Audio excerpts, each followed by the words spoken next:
Well, good afternoon there. It's afternoon for me anyhow. My name is Jeff Cloud, in case you don't know me. What's basically going on here is I'm doing what's called some elaboration videos. And these videos are to be used in conjunction with Game Plan for Life being taught by Crossroads Reentry teachers. So, for example, when we go into incarceration facilities, jails, prisons, wherever they may be, what this would be kind of a partnering of Game Plan for Life. That's Joe Gibbs' Game Plan for Life in conjunction with Crossroads Reentry. And what you basically have in the first part is Game Plan for Life videos and elaboration. And then the second sessions, typically separated by maybe 15 minutes to go to the bathroom, etc. In the second session, you'd have Crossroads Reentry, things such as a job, the job, sobriety help, reentry, etc., so on and so forth. But this is for the Game Plan for Life elaboration.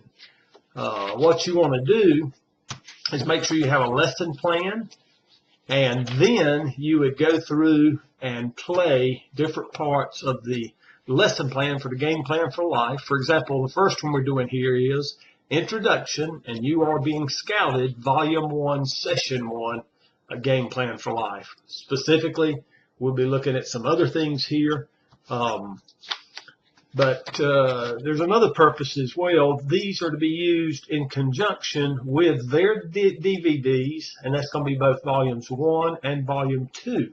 So the thing to remember is that in some cases, their volumes, we may use all of them. There's 12 of them. We may use 10 of them. We may use 8 of them. I don't really see going less than 8 sessions, even though it could happen down the line. But we've got it somewhere 8, 10, 12 sessions, and we try to partner those two things together to fulfill what we're trying to accomplish. The lesson plans you would have as you look at this video. Let's take a look at the first one just as an example. What you have is you have a lesson plan, and let me get it up on the screen best. But you'd see Volume 1, Session 1, and you'd have, for example, the Roman numeral 1, 30 minutes of an intro. I'll be elaborating here in a few minutes on the intro, but basically, you'd have 75 minutes Joe Gibbs stuff, 15-minute break, 75-minute session maybe of Crossroads Reentry stuff. Let's take a look at Volume 1, Session 1, Roman numeral 1, 30 minutes of intro. You as the teacher, you would start off and introduce yourself, maybe give a few-minute testimony. All of us have different backgrounds that we bring into a prison or jail environment. Some people, it may be healthcare, some people a handyman, some people multimillionaire, some people former recovering alcoholic addict, etc. But anyhow, bring your own testimony. And what you want to think of when you do give your own testimony is, how do I bridge with the people in prisons and jails?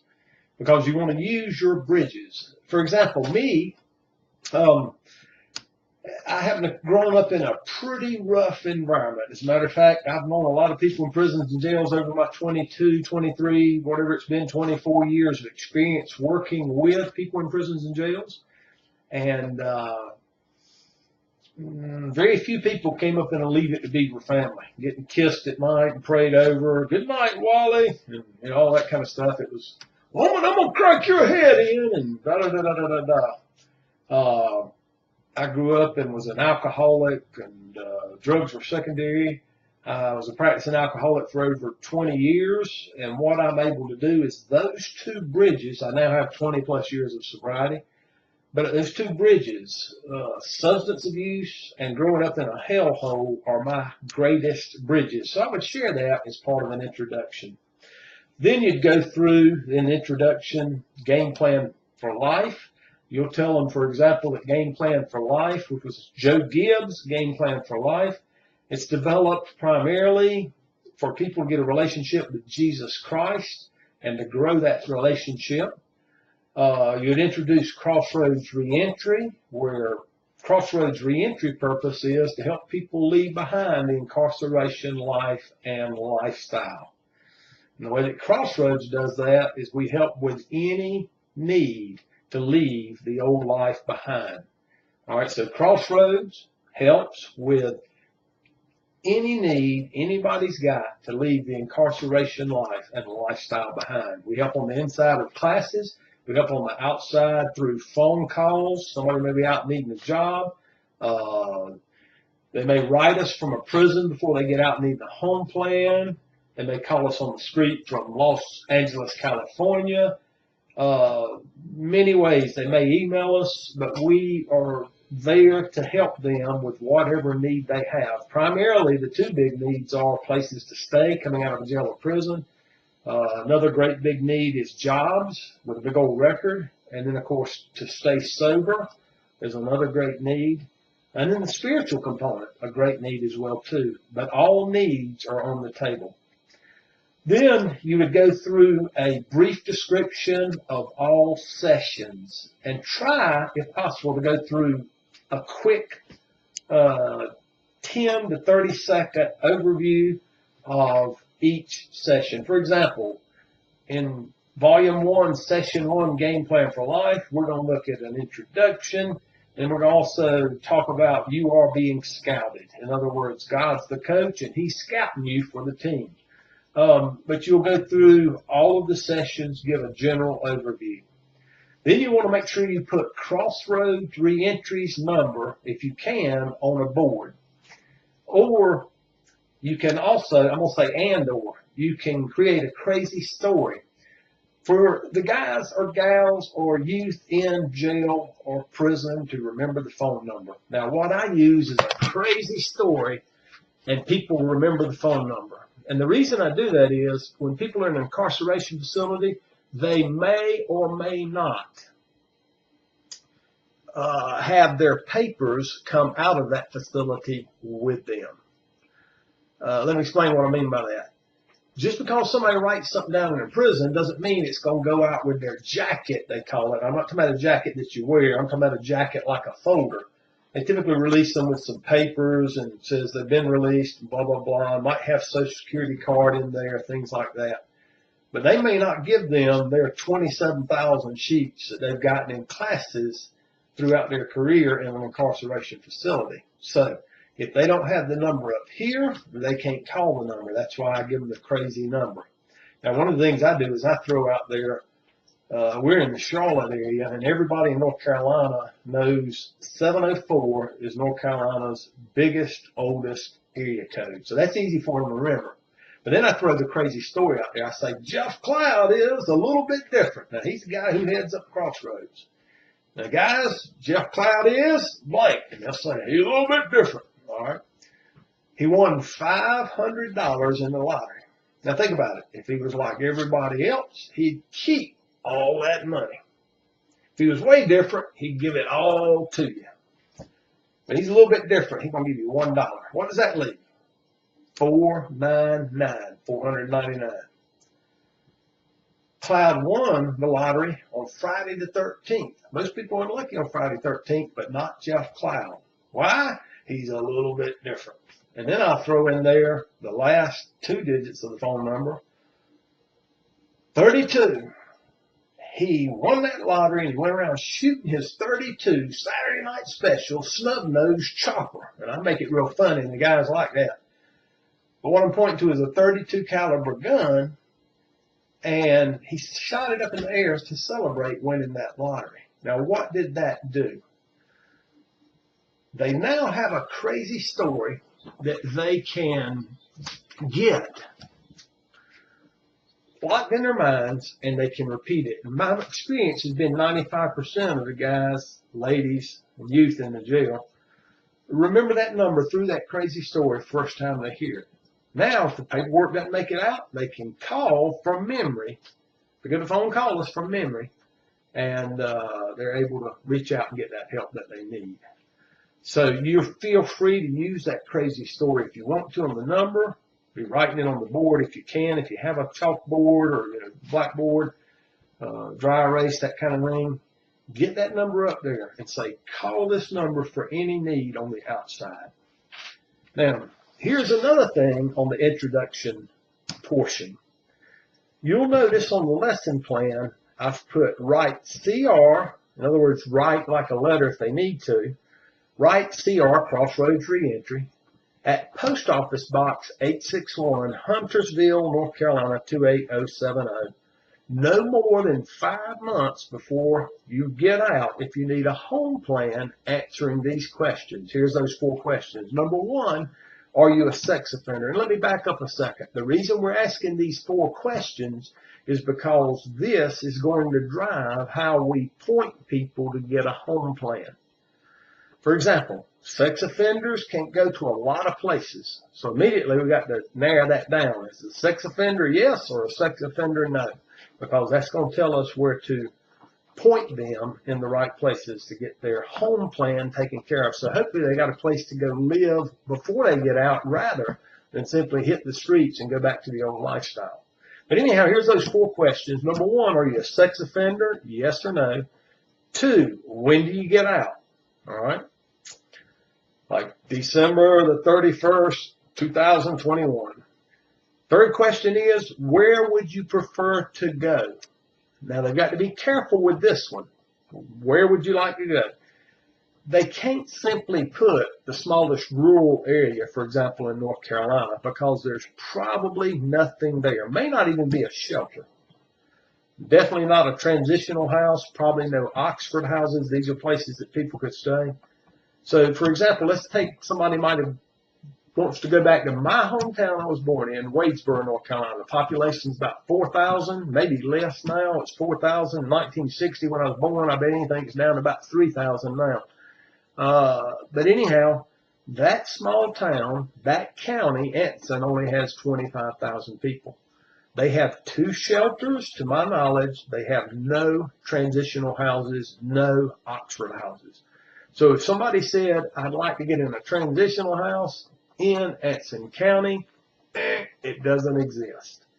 So small rural areas, what they need to do is broaden the spectrum a little bit.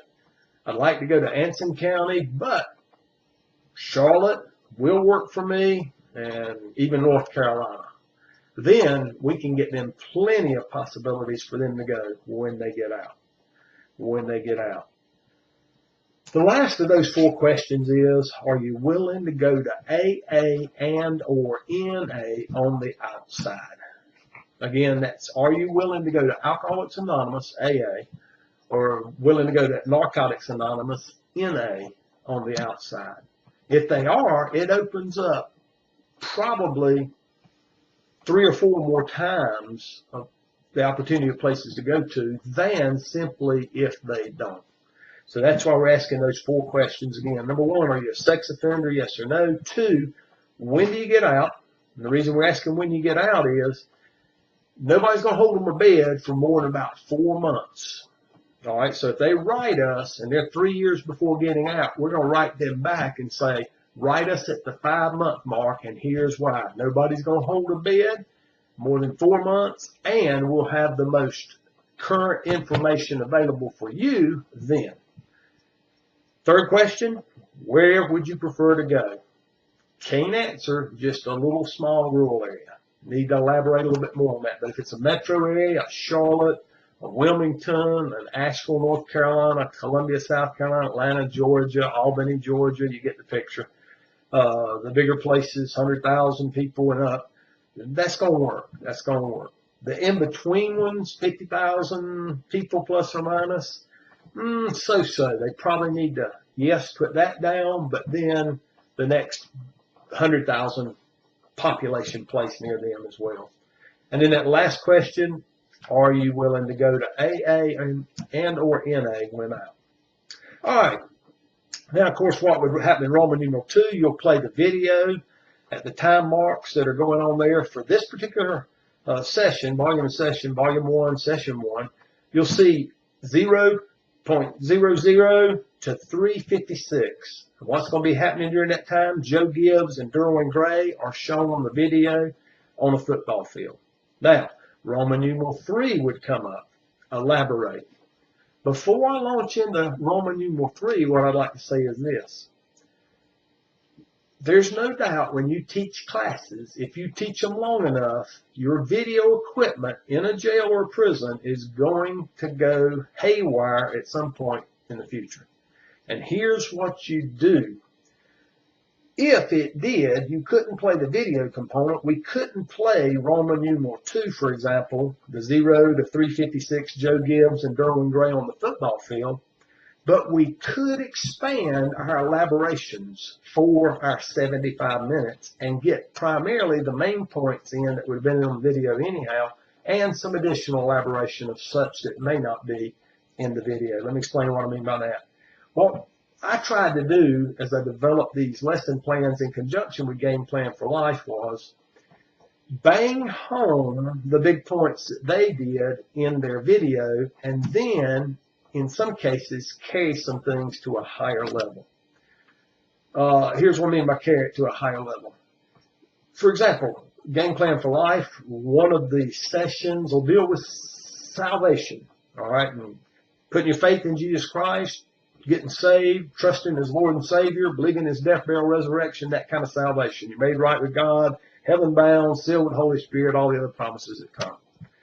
Now, I would bang home on the elaboration, those same things, but then I might carry it to another level where I talk about not just salvation, but sanctification and glorification. All right, and I won't go into all the details there because all that's on another elaboration that we'll have in the future. But what that does is you may have a guy that's been saved in prison, serving 30 years. He's been locked up 20. He's been saved 10. He's reading that Bible 15 times a day. He knows salvation back of his hand, etc., so on and so forth. But he's never had a pastor or a good biblical teacher on the outside like Charles Stanley or Les Feldick or Dr. Tony Evans to be able to sit down and watch something, for example, that gives you what is salvation, what is glorification, what is sanctification. So that would be where we'd elaborate, or I'd elaborate a little bit more, and you could bring that on in. Okay, now back to Roman numeral 3 on Volume 1, Session 1. Has a question. Can somebody tell me the definition of recidivism? Well, the most prolific definition of recidivism is going back to jail or prison after being out. That is a great definition, but what we try to do is carry it just one step further. Yes, it can be going back to jail or prison, but it can also be going back to the same lifestyle that leads one to jail or prison, because that's recidivism in a nutshell too, just somebody hadn't got caught yet. So that's the bottom line. It's kind of a twofold thing. What is recidivism? First fold is a person that goes back to jail or prison. And the second layer is maybe they don't go back to jail or prison, but they go back to that lifestyle that could land them in jail or prison. So there's your definition of recidivism. What you'll see next is Crossroads Reentry Ministries in 2016. We did a study, and that study would have looked at 5 years. It would have looked at 6 years. It would have looked at 6 years, 2010 all the way to 2016 at the end. And we would have looked at 3 years of people who were in our prison reentry class at Catawba Correctional in the North Carolina prison system. And specifically, we looked at the people who graduated from that program. It was an 8-session series, meaning once a week on Monday nights. It was a 75-minute teaching series on reentry, helping people re-enter society coming out of a jail and or prison. All right. So we took a study, and what we did is we looked at our graduates that graduated 2010 to 2012, so 2010, 2011, 2012, 3 years, and we compared our graduates against the average guy in the North Carolina prison. Now, here's what we found. we found that for the average guy, 3 years after getting out during the same time frame, he had a 42% chance of landing back in prison in the North Carolina prison system within 3 years of getting out. I'll say that again. The average guy in the North Carolina prison system, within 3 years of getting out, 42% would be back in North Carolina prison. Now, the graduates that we had that graduated our class, meaning they only went to 8, and maybe could graduate with as low as 5 of the 8 sessions, but most time it was 6, 7, 8. A lot of people graduate all perfect attendance. But 8 sessions, and these guys who did graduate, their recidivism rate dropped down to 20%. Okay, 20%. So there was a 20% chance of them coming back into a North Carolina prison to serve time within 3 years of them getting out. So if you do the math, 20%, 42%, the guys who came through our reentry program, just simply taking those classes, were more than twice as unlikely to go back to prison as the ones who didn't take the class. So we lay that out there to kind of share with the guys a real study based upon our real stuff, what we teach, and show them that they can be successful too. And you might even want to look around the class there and say, now, how many of you guys want to leave behind the incarceration life and lifestyle? Hopefully every guy's got his hand up, all right? Most of the time they will, unless 1 or 2 aren't listening. But they'll throw their hand up, and then you say, this right here cuts your chances by more than half of coming back to jail or prison. And that's what these studies show. Just the crossroads reentry component. At that point in time in the study, we did not do the game plan for life, Joe Gibbs game plan for life, because we hadn't connected yet. I don't even think 2010 they had the videos out anyhow. But be that what it's may, fully believe that when these two come together, the percentages is going to even decrease even more. So we might see something like this: 42% average man in the prison. Once he gets released from North Carolina prisons, he's back in within 3 years. And then the men who do both Game Plan for Life and Crossroads Reentry Ministries under us, it drops down to, let's just throw out a number, 10%. Yeah. But anyhow, we're painting that picture to set out what we believe is a great benefit. Now, salesmen will know this. You want to start out up front by throwing out your benefits, and then you can talk about the costs. For example, here's your benefits. You go from 42% chance of getting back into jail or prison within 3 years, and you drop it down to 20% simply by coming through this class. At bare minimum, we believe it's going to be more. Now, what does it cost you? It costs you 12 sessions or 12 evenings for about 3 hours of your time to get down to the class, to get back to your cell or pod, bunk, whatever the case is. About 3 hours, and you're doing that 12 times. But you're already serving time. So it's not costing you any more time in jail or prison. Is that worth it? You better believe it's worth it, because if they recidivate, it might be 5-year sentence, 30-year sentence, life sentence. So business people would say the benefits far outweigh the cost. And that's why we're putting that in there to elaborate on that study. That's a real study. That's a real study with one of our groups, Crossroads, and of course Game Plan for Life coming together. This is a real prison in North Carolina where we're launching this stuff. We hopefully launch it down the line in other prisons as well, states, etc., and jails. But anyhow, that's what that last question under Roman numeral 3 is. Do you think it is worth your time to take this class to cut your chances of going back to jail or prison in half? And that's just roughly half. All right. Roman numeral 4, there'll be a video that'll go from the 3:56 minute to the 8:01 minute. And it's going to be showing at Joe Gibbs Racing Team Facility. Then in Roman numeral 5, we'll do about 10 minutes of elaboration. And here's what's going to happen. During that video clip, you might even want to count this the first time through when you're doing it with the inmates. and just jot down, put a little mark or number, whatever you got to do, each time the word team is said. You might even throw in we with that as well too.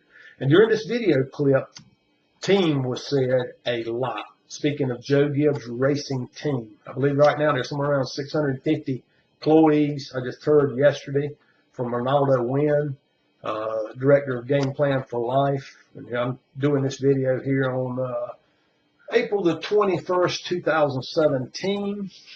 And he told me there's about 650 employees. And that means people that are doing the dynos, tire changers, engine builders, you get it, a whole team for 4 racing teams, and there's 650 employees. It means team. Now, what's happened most of the time with guys that get in jail and prison, and I would just about say the vast majority of time, there hadn't been no team. It's one man calling the shots. He's full of pride, and that's why he's in prison or jail.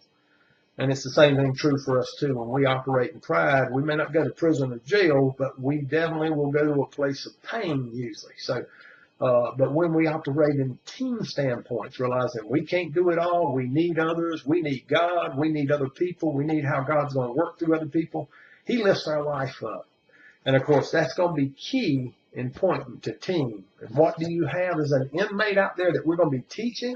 You now have the team of Crossroads, and you have the team of Joe Gibbs Game Plan for Life with you. You're getting not just Joe Gibbs Game Plan for Life, the videos, you're getting the people there, Dr. Tony Evans or others, Joe Gibbs talking about sometimes how they messed up and then how things were corrected in their life by having mentors, for example. And that we all need mentors, and they'll see that. But the big key is going to be team, team, team, we. All right. You'll also see winners surround themselves with winners. Who are the winners in life? Winners in life, for example, me as a recovered alcoholic, got sober back in late 1993. I didn't know how to get and stay sober because I was an alcoholic practicing for almost 23 years or so. But anyhow, when I did want to get sober, I surrounded myself by going into AA. I surrounded myself with the winners, and the winners were those who had gotten sober and stayed sober and knew how to do it and could share it with me. And they did, and it did work. And I'm, now, like I say, somewhere around close to 24 years sober. So if somebody wants to be a millionaire or a billionaire, you better be surrounding yourself with billionaires to learn how to become a billionaire. That might be reading books on whatever, on finances, etc. But people who don't surround themselves with the winners are not going to be, quote unquote, winners. For example, Michael Jordan, first 3 years with the Chicago Bulls, he did not have, quote unquote, the winners around him that he had later in his career when he won whatever it was, 6 NBA championships, whatever. Anyhow, down the line, he started being surrounded by winners. Scottie Pippen, John Paxson, you get the picture, and all the other ones that were around. And then all of a sudden, boom, championships were coming. So that principle is always true in life. If we want to be godly men, we better be surrounding ourselves with godly men on a regular basis. I can't be sober and surround myself with a bunch of drunks all the time. I can't be sober and surround myself with a bunch of crack slingers all the time. I can't be sober and surround myself with people who are only focused on drugs and or alcohol. I have to surround myself with the winners. Our organization, Crossroads Reentry, got a lot of winners, winners in life, people who've been successful, people who have a passion to help other people.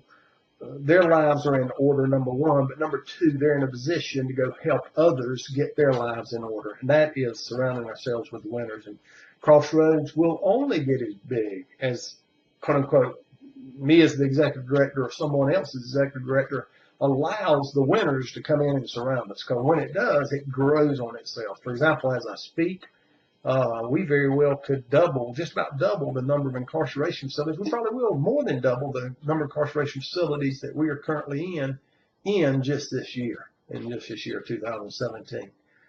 God sent a lot of winners around us, a lot of good people. But it's surrounding ourselves with the winners that leads to a winning life. And then the last Roman numeral, number 6, is simply 15 minutes of video with Don Bro, Ken Boa. They'll be talking about the Trinity and God's love. And that's going to do it for our first elaboration video. Look forward to seeing you in the next. And as I end, I always like to say this: blessings to you. We've been blessed, so let's go be a blessing.